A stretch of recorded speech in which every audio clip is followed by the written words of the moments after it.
My name is David Spratte. I graduated from UNC Chapel Hill in 2017. My name is Kasper Kubica. I graduated from Duke in 2017. Kasper and I met in New Orleans the summer after our first year at college.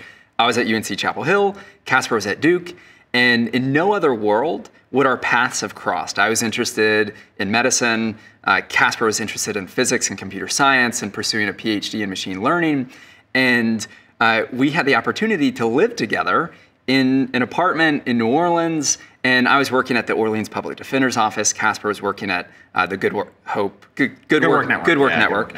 And thank you.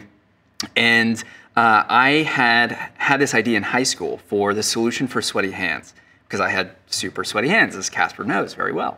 And one night, I pitched Kasper on this idea, and I looked at this guy, I looked at you, and I said, wow, like there's no better person that I'd rather pitch this idea to than Kasper, because I know he's gonna have every perspective and every idea and every point of view that I will not have, and he'll push me on it and he'll challenge me on it. And so I hadn't told anyone else about this, and I'd known Kasper for weeks at this point, and I said, hey, here's this weird idea that I have. I have super sweaty hands, that there aren't any solutions for it. What do you think? Like, let's do this. And Kasper pointed out every reason it was inherently, you've pointed out every reason it was inherently flawed and it would never work.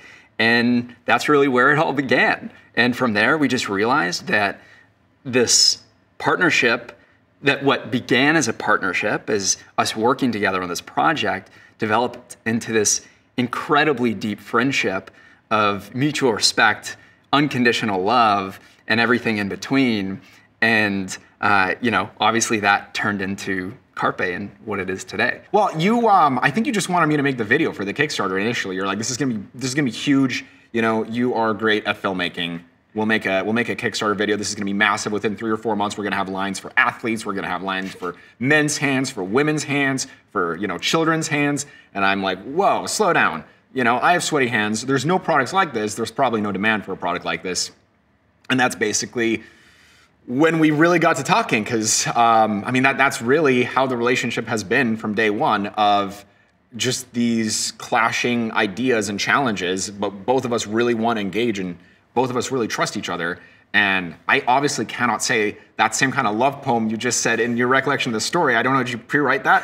I can't write that well. That's brilliant, man. Thank you. That is touching. I obviously love you too, and you are a genius in infinite ways, but it works together. Half genius, and then together we're full genius. But I do think what's incredible, and I do think about this a lot, is that if it weren't for the Robertson program, I never would have met you. Yes. I truly believe that I truly believe that I never would have found what I really love doing. If it wasn't for the Robertson program, I would have probably been really kind of honestly miserable in medical school, not doing what I really love to do, because I never would have branched out. And the program gave me the opportunity not only to meet you, but also to try new things that I never would have tried, and to pursue things that I never would have pursued. Absolutely, me too. The reason I accepted the Robertson is A, because why wouldn't you? And then B, because it was, in my eyes, very entrepreneurial in terms of both the people that I met here when I came for the, what was it, the exploration weekend, or the pre-frosh weekend, whatever they call it. And a lot of them were actually founders, or were living that sort of life of building things independently and seeing if they can live their lives that way instead of going and working a typical job. And that's obviously what I wanted to do. And I felt that not only are the people here, the people in the program, the kinds of people that pursue that lifestyle and pursue that way of building things on their own, but the very nature of the program encourages that. I think we got lucky in how well Carpe did, and we were able, really the best use of our time was to continue working on Carpe those following summers. But if we hadn't had that, I can't imagine what kinds of other things we would have discovered in those following summers.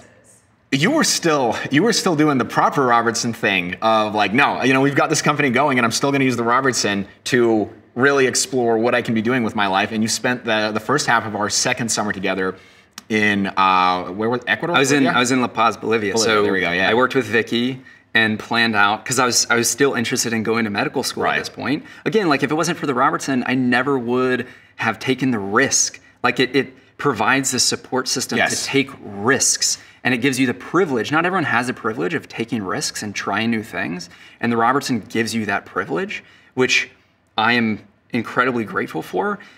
Otherwise, I would be in medical school and I wouldn't have found what I loved. But anyways, like the point is, I was still interested in going to medical school at that point, even after we started Carpe, even after we started working on it together.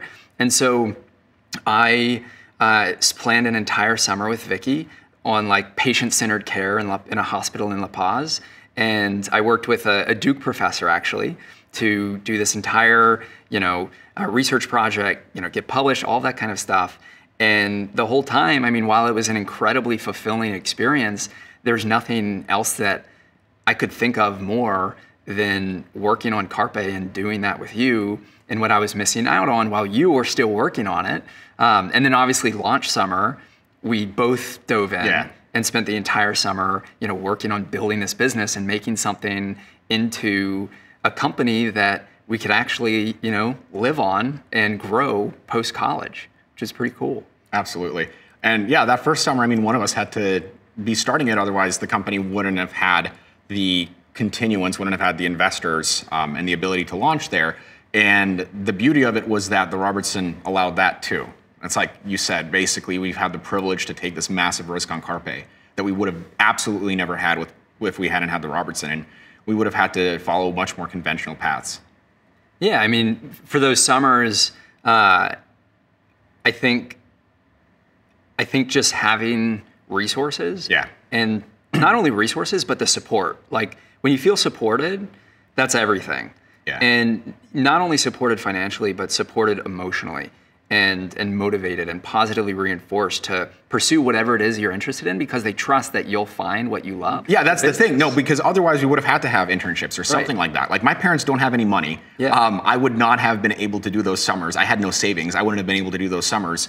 I wouldn't have been able to work on this startup that was pre-revenue, that didn't have anything going for it except the customers who were calling us crying about how much this had helped them, if not for the Robertson. So even that financial side of it, it's, right now it feels passé, because I guess I wouldn't think about that. In hindsight, it's the people and the opportunity and the focus that makes so much more of an impact, but none of that would be possible if the program didn't actually put its resources behind you and say, no matter what you want to do these summers, even if it seems like the dumbest thing in the world, and obviously we're going to work with you to make it not the dumbest thing in the world, but however you want to grow, we will allow you to do that financially, with resources, with anything we can do.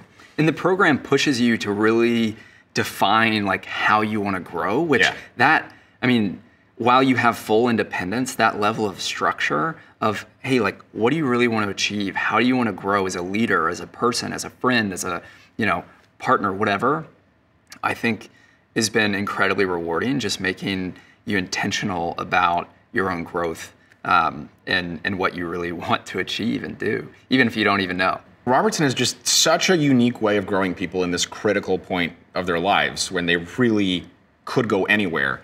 And with all those resources at play, I mean, what's incredible about the Robertson, as you said, is you can do anything, but also how do you make the most of that? And one thing that sets the Robertson apart is the true diversity of it. I think the Robertson very uniquely is able to find and bring together scholars who have this certain mindset of exploration and of making a huge impact and of going in a very unique way.